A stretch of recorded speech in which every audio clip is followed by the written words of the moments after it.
Aksyon Radio! Aksyon Radio!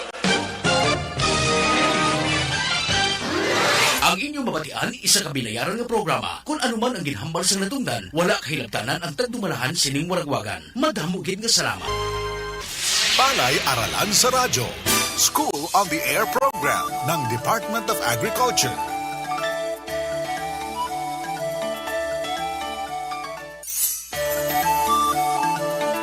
Pagpapasiklab ni Mang Kanor sa kapwa niya magsasakang si Tunying, na-check down na sang katutak ang aanihin niya dahil maugong at tanyag na raw ang variety kanyang itinanim.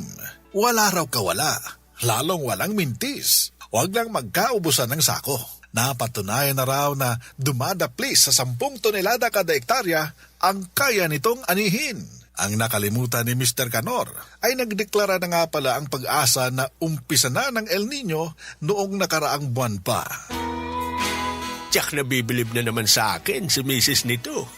Sa tansya ko ay mga 10 tonelada ang aanihin ko. Ayos! Tunyeng, sa amin ka na matulog sa anihan. Tiyak na gagabihin tayo sa pag-happy-happy. Tuloy-tuloy tayo sa ating talakayan ngayong umaga. Apektado man ang El Nino ang ating mga magsasaka. Nagpapasalamat pa rin ang mga kababayan nating taga-Pangasinan na nag-abiso ng mas maaga ang pag-asa sa parating na El Nino. Dahil dito ay napaghandaan nila ang mga variety ng palay na may tibay sa tuyot. Nagbabala ang pag-asa? Bakit hindi ko alam? Bakit, Kanor? Hindi mo ba nabalitaan yung tungkol sa El Nino? Paulit-ulit na pinamalita yan sa radyo o TV at maging sa barangay natin. Kaya nga sinigurado kong matibay sa El Nino ang pinili kong variety, yung paray na hindi naghahanap ng masyadong masabaw na bukid. May kalalagyan ako kay Mrs. nito. Basta mataas kasing umani ang pinili ko. Hindi ko na inisip na dapat ay matibay din sa tuyot ang variety itatanim. May ninyo-ninyo pala. Dehado na ang mga anihin ko. Baka magulpi pa ako ni Mrs. Kanor, myself. Magpa-quarantine ka na lang kaya. Huwag kang mag-alala, Kanor. Doon ka na lang makitulog sa amin kapag hindi ka tinanggap ni Mrs. Dadamayan kita sa naunsyami mong happy-happy. Sagot ko na lahat.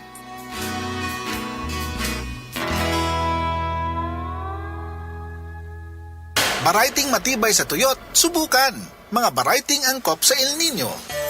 Makabubuting gumamit ng mga paagang binhi o mga variety hindi matakaw sa tubig nang masulit at mapakinabangan ang kakaunting tubig sa panahon ng El Nino. Sa panahong pinangangambahan ng tuyot, mainam na isaalang-alang din ang kakayahang mabuhay ng isang variety bukod pa sa dami ng kayang anihin ito. Magandang araw mga kamagsasaka. Ako po si Mang Fred. At welcome sa ating programang Palay Aralan sa Radyo, School on the Air program ng Department of Agriculture. Sa panahong may El Nino, bentahe kung gumamit ng mga variety hindi matakaw sa tubig o may kakayahang makapanumbalik ang sigla mula sa stress na sinapit dulot ng panandali ang tagtuyot. Drought tolerant ang tawag sa mga palay na ganito. Kaya naman pag-uusapan natin ngayong umaga ang kahalagahan ng matalinong pagpili ng variety itatanim sa panahong may El Nino nang hindi misulang dayami lamang ang aanihin. Aalamin at timbangin din natin ang mga katangian ng mga variety ito. Kaya naman, tutok lang. Huwag kayong umabsent o mag-may I go out. Nasa kabilang linya ang pinuno ng Plant Breeding and Biotechnology Division mula sa PhilRice, si Dr. Oliver Manangkil. Magandang araw po, Dr. Oliver. Magandang araw din sa iyo, Mang Fred, at sa iyong mga tagapakinig. At salamat sa inyong imbitasyon. Ayan po, dahil nauuso po ngayon ang maiinit na panahon. Actually, parang hindi nauso, parang yun na po yata ang magiging new normal ng ating mga kababayan, lalo na sa mga magsasaka na panahon talaga na natutuyot ang kanilang pananim. Sir Oliver, ano po ba yung kahalagahan ng pagpili ng variety na hindi nakaangklas sa iisang batayan lamang? Alam mo, Mang Fred, napakahalaga talaga ng pagpili ng variety ng palay na itatanim. Ang ilan ay ibinabase lamang sa iisang katangian ng palay. At kadalasan nga, ang ating pinagbabatayan na lagi ay nakatuon lang sa dami ng ani. Hindi masamang maging batayan ang taas ng ani, ano po? Kung ito ang iyong nag-iisang batayan, ano? Dahil lahat naman tayo ay ay gusto natin makamtan yung masaganang ani para sa mas mataas na kita, ano po? Pero sa sitwasyon na may posibleng kalaban ang ating variety itatanim na may mataas na ani, doon sa tinatamnan nating palayan, abay napakahalaga na yung ating itatanim ay angkop sa ating palayan. Kasi maghahangad tayo ng mataas na ani sa paraan na magtatanim tayo ng mga tinatawag na high yielding varieties. Pero wala namang kakayahang labanan ng mga stresses na mayroon doon sa lugar na ating palayan. Marahil ay mauwi tayo sa mas malaking kawalan kung ikukumpara doon sa mga variety tama ang ani pero may kakayahan, no? Kasi baka tayo maghangad ng malaki, ang makamtan naman natin ay wala. So, mas maganda sigurado po tayo. Ano? Isang halimbawa po yung pagpili ng mababango at saka yung masasarap na kainin ng variety. Kadalasan po dun sa mga mababango, sila yung mga inaatake ng insekto. At nagkakaroon ng sakit ang mga ito dahil sa mga dalang sakit na mga insekto. Kasi yung mga insekto, alam naman natin, may preference din yan. Gaya din natin, mas gusto natin yung mas mabango, mas masarap. Yun. Pero kung ang sakahan naman natin ay maraming populasyon ng pest, mas mainam ay mga variety hindi na gaanong mabango para hindi na ma-attract yung mga ito sa inyong palayan. So, ganun po sa pagpili po ng ng variety na huwag tayong magbase sa isang batayan lamang na kadalasan nga ay yung taas ng ani at wala namang tolerance or resistance doon sa lugar ng kanyang pagtatanong. Napakagandang ideya o rekomendasyon po yung binigay nyo. Kasi karamihan po sa ating kababayang magsasaka gusto nila mataas talaga yung ani. Lalo na po kapag may bago. Gusto nila ganun din. So ganun po pala ang tamang pagpili ng variety itatanim. So, sa ngayon po kasi, Sir Oliver, ang panahon talagang papainit ng papainit o lumalala yung tagtuyot at parang palagian yung El Nino. Ano po ba ang dapat piliing mainam na variety sa panahong may El Nino? Tama ka, Mang Fred, kadalasan nga ay meron tayong tinatawag na El Nino na ngayon na kung saan ay nagdaranas ng pagkatuyot ang ilang bahagi ng ating mga sinasakang palay, ang mga variety po ay dinevelop para sa iba't ibang uri o klase ng lugar na tinatamnan ng palay na may iba't ibang stress na maaaring ganasin ng variety sa ating palayan. May variety po tayo na pangtubigan na kung saan itinatanim sa mga lugar na ito yung mga tinatawag nating irrigated lowland varieties.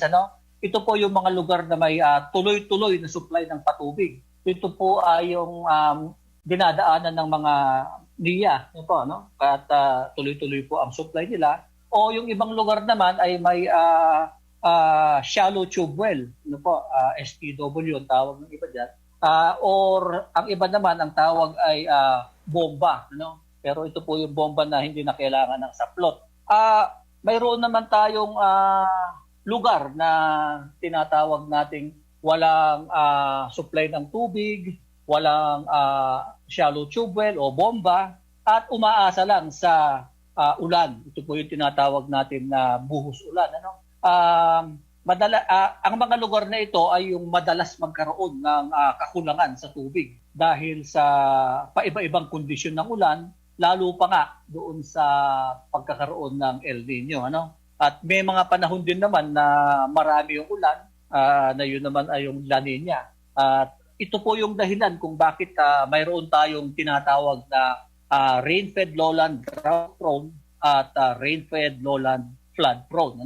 Sa panahong madalas makaranas ang palayan ng kakulangan sa tubig, o ito yung tinatawag na mga drought-prone areas, may mga variety para dyan. At marami po tayong varieties na na-develop mula pa noong 1990 ay humigit kumulang sa 4 na releases na mga varieties para sa mga rain-fed areas. At ito po ay may kakayahang lumaban sa stress na dulot ng panandali ang kakulangan sa tubig sa ating palayan. So yun po, pwede tayong mabili sa higit 4 na pong variety na na-release para sa sahod ulan at kasama dyan yung mga pang-dry seeded, pang-drought at maging yung pang-flood prone areas. Ano po?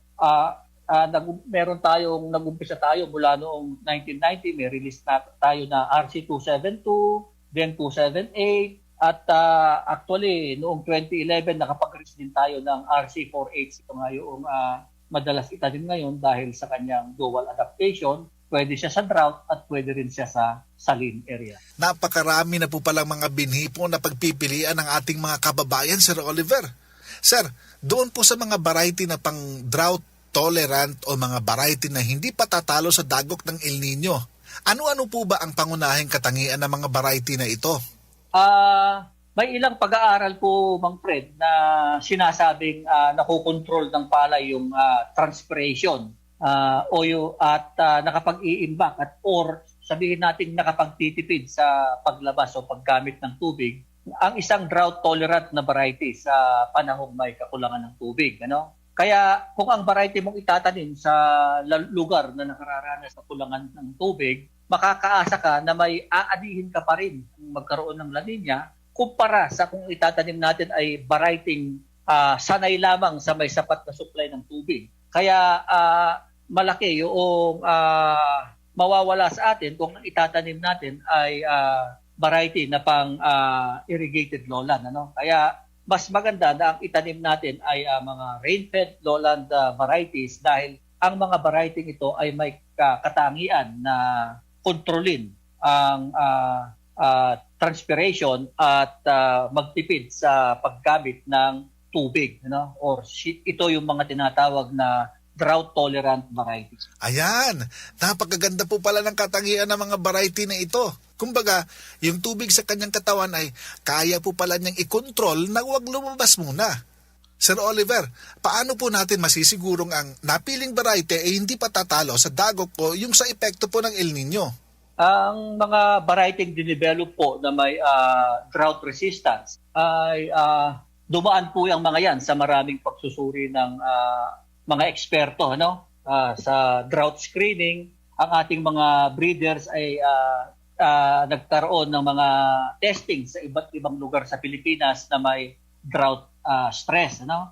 At tanging mga variety lang na may kakayahan sa tagtuyot ang pumapasa sa ilang beses na field testing sa iba't ibang lugar. At ito ay dumaraan din sa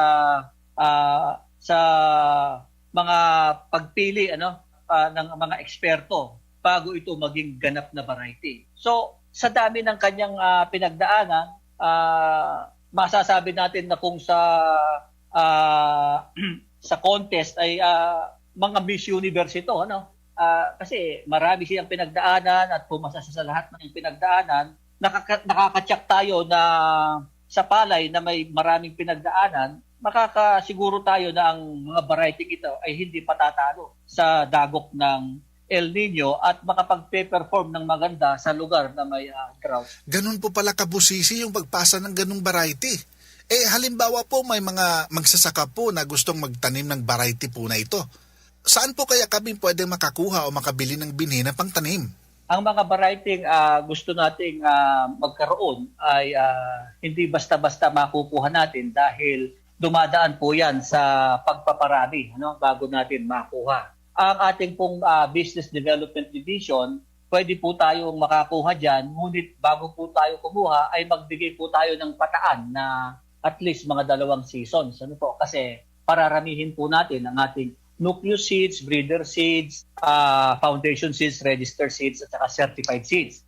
Isang season bawat isang stage po niyan. Kaya nanghihingi po ang BDD na pataan na at least 2 seasons ang ipapataan natin para tayo magkaroon ng mga variety. Sir Oliver, ang dagdag tanong lang po namin, halimbawa ang karaniwang magsasaka po ba ay pwede rin pong mag-request ng ganyang binhi o yung mga sadyang accredited seed grower lamang po ang binibigyan po o sila lamang po binibigyan ng ganitong variety?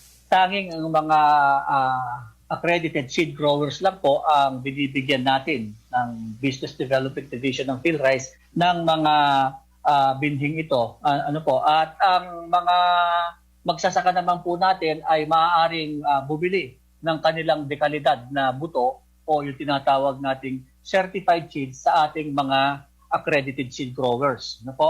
Ang mga accredited seed growers po ay binibigyan ng PhilRice ng registered seeds at pinararami nila ito para maging certified seeds. Ang mga certified seeds naman na po ito ay pwedeng mabili ng ating mga magsasaka sa ating mga seed growers. So ganun po pala ang mga proseso sa pag-avail ng ganito mga binhi. Sa ating mga kababayang nais pong maka-avail, siguro sa kanilang lugar na may seed growers sila lumapit para maka-avail sila ng mga binhi ng palay.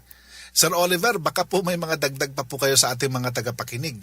Sa ating mga kababayan na mga magsasaka, sige po. Ang ibig ko pong iparating na mensahe sa ating mga tagapakinig ay ang mga variety po ng palay ay ginawa upang itanim sa iba't ibang ekosistema o iba't ibang lugar na may magkakaibang sitwasyon, klima.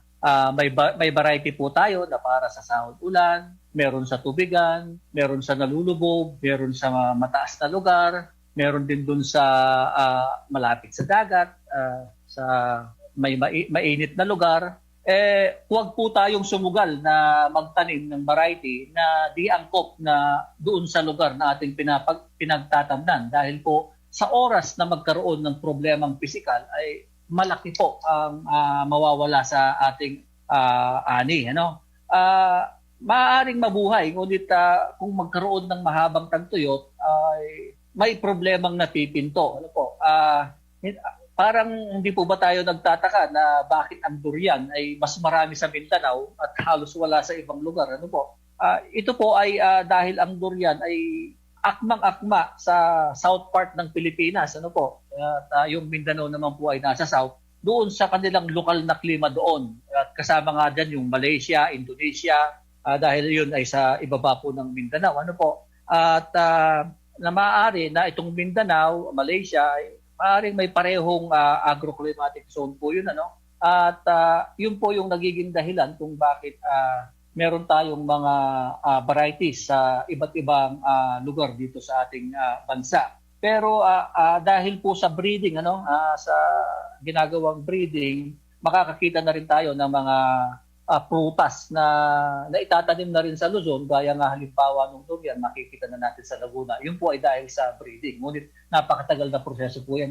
Ganun din po ang palay. Kung saan po siya akma, kung anong klima siya akma, yung specific na variety po ng palay, ang itanim ninyo doon sa lugar na yon na may kakayahan or akmang-akma siya doon sa klima na naroon sa mga lugar na iyon. So, yun lang po yung aking masasabi sa ating mga tagapakinig, mga friends. Ayun po, ang daming natutunan at napaka-informative po yung naging talakayan tungkol sa pagpili ng mga binhi, lalo po ngayong may pabago-bagong panahon. Maraming salamat po Sir Oliver sa pagpapa-unlock po sa aming interview ngayong araw. Sana po ay sa susunod na panahon ay maimbitahan po muli namin sa ganito pagsa-share po ng kaalaman, lalo na po sa ating magsasaka. Maraming salamat din po, Mang Fred, at maraming salamat sa lahat ng iyong tagapakinig. At kayo po ay makakaasa na narito po tayo upang magbahagi ng ilang kaalaman tungkol sa ating pagsasaka. Makatwirang gumamit ng mga varietyng hindi matakaw sa tubig, lalo na kung panahon ng El Nino. Importanteng hindi lamang masaganang ani ang isinaalang-alang sa pamimili ng variety. Kailangan din na matatag ang palay laban sa limitadong tubig. Ilan sa mga variety hindi naghahanap ng umaapaw na tubig ay ang NSIC RC192, RC272, RC274 at iba pang palay na pangsahod ulan. Sabi nga nila, hindi na bago sa ating buhay pandinig ang El Nino. Kayang-kaya natin ito, basta't maging bukas lamang sa mga pamamaraan at teknolohiyang makatutulong nang maibsan ang panunurete ng El Nino.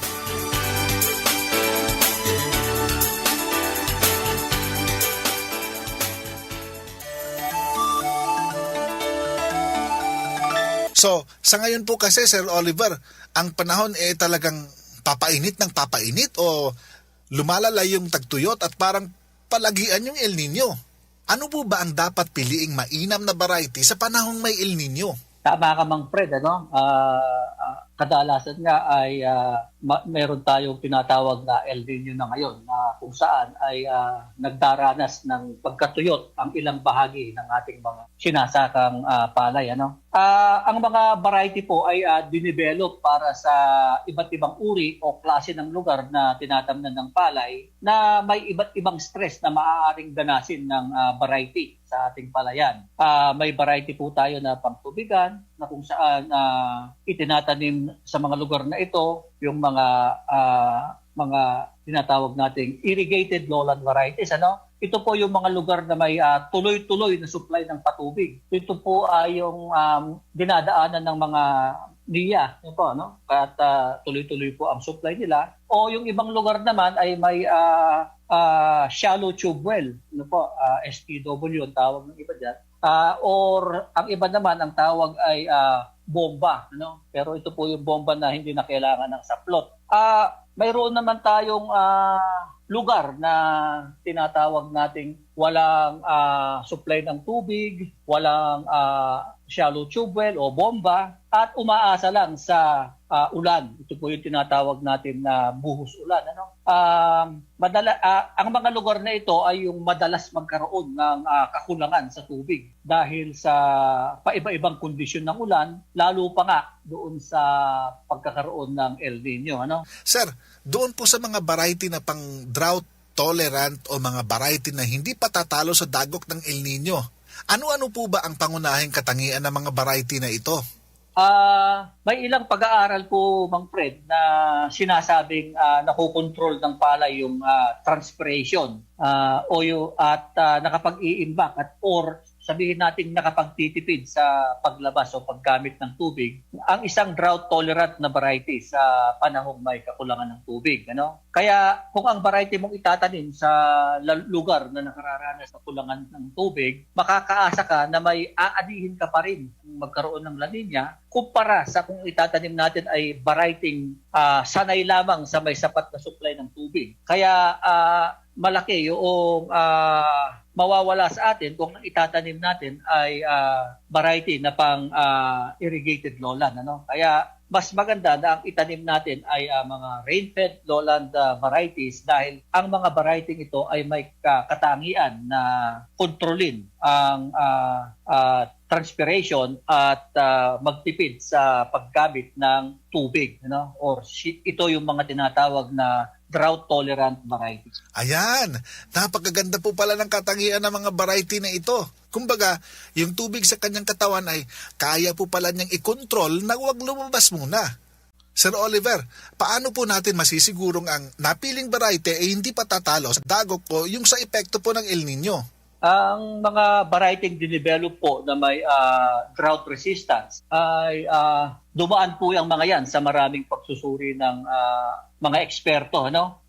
Sa drought screening. Ang ating mga breeders ay nagkaroon ng mga testing sa iba't ibang lugar sa Pilipinas na may drought stress. Ano? At tanging mga variety lang na may kakayahan sa tagtuyot ang pumapasa sa ilang beses na field testing sa iba't ibang lugar. At ito ay dumaraan din sa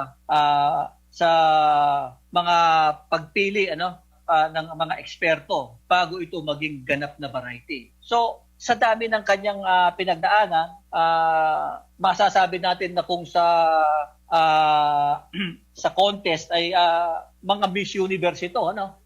Kasi marami siyang pinagdaanan at pumasa sa lahat ng pinagdaanan. Nakakatsak tayo na sa palay na may maraming pinagdaanan, makakasiguro tayo na ang mga variety ito ay hindi patatalo sa dagok ng El Nino at makapag-perform ng maganda sa lugar na may drought. Ganun po pala kabusisi yung pagpasa ng ganung variety.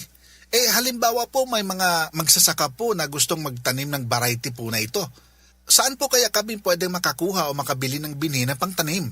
Ang mga variety gusto nating magkaroon ay hindi basta-basta makukuha natin dahil dumadaan po yan sa pagpaparami, ano, bago natin makuha. Ang ating pong Business Development Division, pwede po tayong makakuha dyan, ngunit bago po tayo kumuha ay magbigay po tayo ng pataan na at least mga 2 seasons. Ano po? Kasi pararamihin po natin ang ating nucleus seeds, breeder seeds, foundation seeds, register seeds, at saka certified seeds.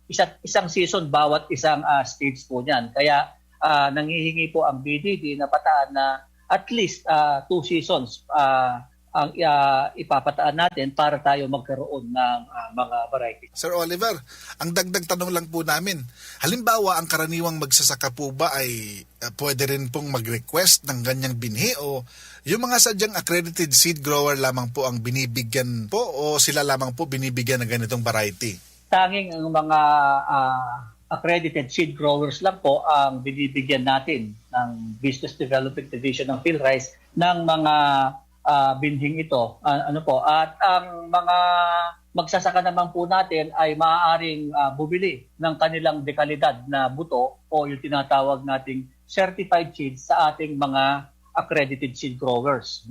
Ang mga accredited seed growers po ay binibigyan ng PhilRice ng registered seeds at pinararami nila ito para maging certified seeds. Ang mga certified seeds naman na po ito ay pwedeng mabili ng ating mga magsasaka sa ating mga seed growers. So ganun po pala ang mga proseso sa pag-avail ng ganito mga binhi. Sa ating mga kababayang nais pong maka-avail, siguro sa kanilang lugar na may seed growers sila lumapit para maka-avail sila ng mga binhi ng palay. Sir Oliver, baka po may mga dagdag pa po kayo sa ating mga tagapakinig. Sa ating mga kababayan na mga magsasaka, sige po. Ang ibig ko pong iparating na mensahe sa ating mga tagapakinig ay ang mga variety po ng palay ay ginawa upang itanim sa iba't ibang ekosistema o iba't ibang lugar na may magkakaibang sitwasyon, klima. May variety po tayo na para sa sahod ulan, meron sa tubigan, meron sa nalulubog, meron sa mataas na lugar, meron din dun sa malapit sa dagat, sa may mainit na lugar, huwag po tayong sumugal na magtanim ng variety na di angkop na doon sa lugar na ating pinagtatamnan. Dahil po sa oras na magkaroon ng problemang pisikal ay malaki po ang mawawala sa ating ani. Maaaring mabuhay, ngunit kung magkaroon ng mahabang tagtuyot, ay may problemang napipinto. Parang hindi po ba tayo nagtataka na bakit ang durian ay mas marami sa Mindanao at halos wala sa ibang lugar? Ito po ay dahil ang durian ay akmang-akma sa south part ng Pilipinas. At yung Mindanao naman po ay nasa south, doon sa kanilang lokal na klima doon. At kasama nga dyan yung Malaysia, Indonesia, dahil yun ay sa ibaba po ng Mindanao. At na maaari na itong Mindanao, Malaysia, maaaring may parehong agroclimatic zone po yun. At yun po yung nagiging dahilan kung bakit meron tayong mga varieties sa iba't ibang lugar dito sa ating bansa. Pero dahil po sa breeding, sa ginagawang breeding, makakakita na rin tayo ng mga prutas na itatanim na rin sa Luzon, gaya nga halimbawa nung durian, makikita na natin sa Laguna. Yun po ay dahil sa breeding. Ngunit napakatagal na proseso po yan. Ganun din po ang palay. Kung saan po siya akma, yung kung anong klima siya akma, yung specific na variety po ng palay, ang itanim ninyo doon sa lugar na yon na may kakayahan or akmang-akma siya doon sa klima na naroon sa mga lugar na iyon. So, yun lang po yung aking masasabi sa ating mga tagapakit, mga friend. Ayun po, ang daming natutunan at napaka-informative po yung naging talakayan tungkol sa pagpili ng mga binhi, lalo po ngayong may pabago-bagong panahon. Maraming salamat po Sir Oliver sa pagpapa-unlock po sa aming interview ngayong araw. Sana po ay sa susunod na panahon ay maimbitahan po muli namin sa ganito pagsa-share po ng kaalaman, lalo na po sa ating magsasaka. Maraming salamat din po Mang Fred at maraming salamat sa lahat ng iyong tagapakinig at kayo po ay makakaasa na narito po tayo upang magbahagi ng ilang kaalaman tungkol sa ating pagsasaka. Makatwirang gumamit ng mga variety hindi matakaw sa tubig, lalo na kung panahon ng El Nino. Importanteng hindi lamang masaganang ani ang isinaalang-alang sa pamimili ng variety. Kailangan din na matatag ang palay laban sa limitadong tubig. Ilan sa mga variety hindi naghahanap ng umaapaw na tubig ay ang NSIC RC192, RC272, RC274 at iba pang palay na pangsahod ulan. Sabi nga nila, hindi na bago sa ating buhay pandinig ang El Nino. Kayang-kaya natin ito, basta't maging bukas lamang sa mga pamamaraan at teknolohiyang makatutulong nang maibsan ang panunurete ng El Nino.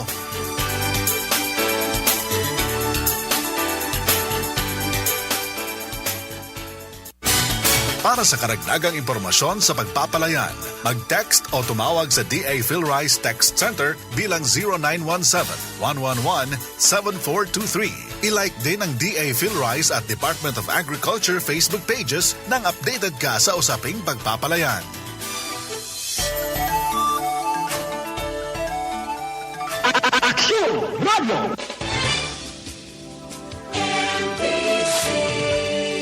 Manila Broadcasting Company.